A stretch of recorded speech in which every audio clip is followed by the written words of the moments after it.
Многу имало, ништо не останало од некогашниот духовен центар на католичката црква во Паљорци кај Богданци, само преданијата пренесувани од колено на колено.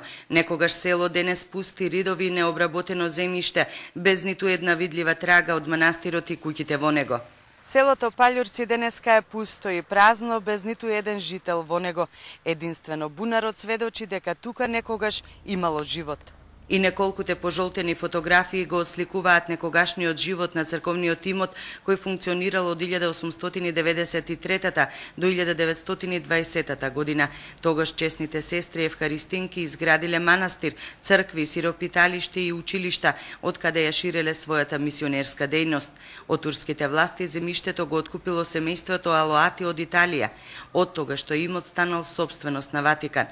70-годишниот Звонко Попов е еден од потомците на луѓето кои некога живееле во Паљорци, а по 1924 година се раселиле во Богданско, Дојранско и Струмичко. Тој се гордее на своите корени од ова село. Тук се учило и француски, се учило енглески, още в тоа време. Езици се учило. И италијански. И тие луѓе стварно беа обични луѓе. Нешто, ама знаја француски, знаа италијански, дури за многу несватлива. Он Тишлер, а оригинал француски знаа, говор француски. Во Паљорци чекорел и свети апостол Павле, престојувала и американската мисионерка Мистон, а Гоце Делчев од тука барал помош од Ватикан за македонската револуционерна дејност.